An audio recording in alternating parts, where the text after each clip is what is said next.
All right, let's get into it. We are about to seriously rethink everything we thought we knew about addiction. I mean, forget all the talk about willpower or moral failings.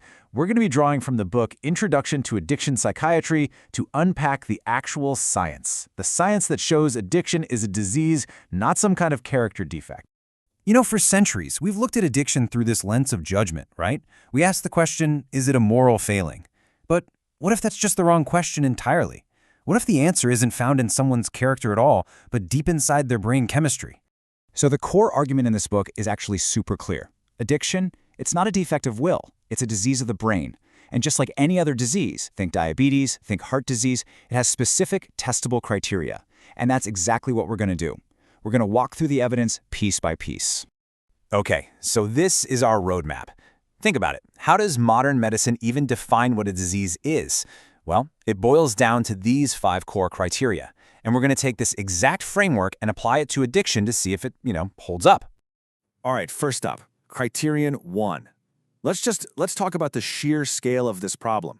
People call addiction a silent epidemic, and that's because it's quietly fueling some of our absolute biggest public health crises. We're talking heart disease, cancer, you'll see. I mean, just think about it. Look around you. The people you see every single day. The data says 1 in 5 of those adults is battling this brain disease. 1 in 5. That is not a fringe issue. That's a massive public health crisis hiding in plain sight. And the cost? Well, it's measured in lives. A staggering 500,000 people die every single year just from tobacco addiction alone. To put that in perspective, that's like wiping out the entire population of a city like Atlanta every single year. And then, of course, there's the financial toll, which is, wow, just as staggering. We're talking about nearly $1 trillion a year. In the US alone. What does that even mean? Well, it's enough money to give every single person in the country a check for about $3,000. So, where does a huge chunk of that $1 trillion go?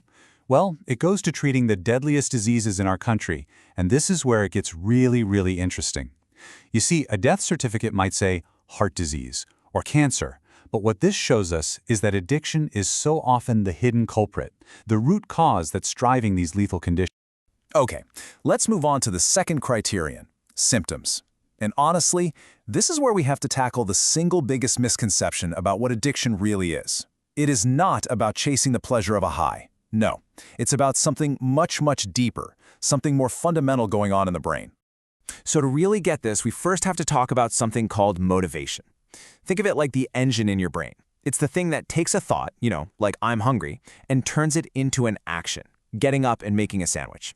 It's the force that drives basically everything we do on purpose. And then you've got the other piece of the puzzle, free will. That's your brain's capacity to choose between different options, right? To weigh the pros and cons. It's the part of you that lets you see 2 different paths and consciously decide to take the one that's better for you.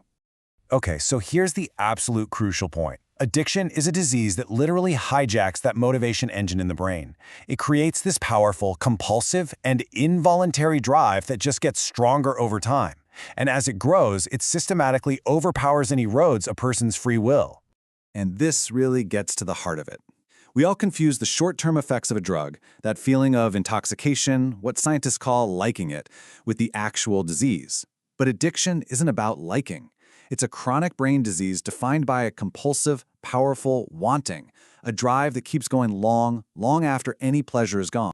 So if addiction is this disease of compulsive wanting, then the next logical question is, why? What actually causes it? Well, to answer that, we've got to look at criteria 3 and 4, which are all about the biology of the brain. And this is maybe one of the most important things to understand. Addiction is not an equal opportunity disease. Vulnerability to it has nothing to do with choice or weak character. The risk is spread out completely unevenly, and it is directly tied to our biology and our life experiences. And you can see this risk factor so clearly in the data. If you have any kind of mental illness, your risk for developing an addiction basically doubles. And if you have a severe mental illness, that risk nearly quadruples. That's not a coincidence, folks. It points to a really powerful shared biology between them. I mean, this just drives the point home. Think about this. Nearly half of all addictions in the entire country are found in just 20% of the population. And who is that 20%? It's the people who also have a mental illness.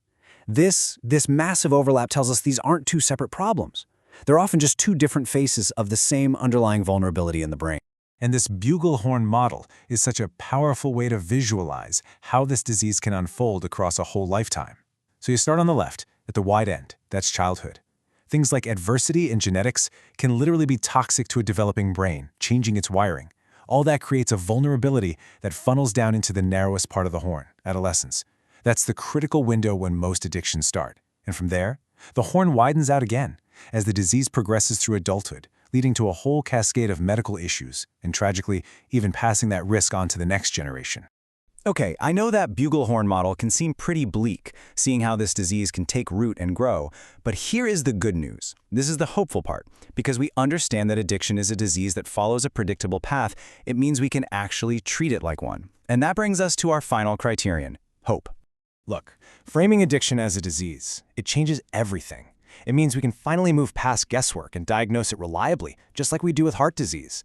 It means we can develop real science-based treatments, medications, therapies that target the specific brain systems involved. It means we can focus on reducing harm and promoting remission instead of just punishing people for their symptoms. It means we can finally stop treating this as a criminal justice problem and start treating it for what it is, a public health crisis that needs care and compassion. And that really leaves us with one final crucial question.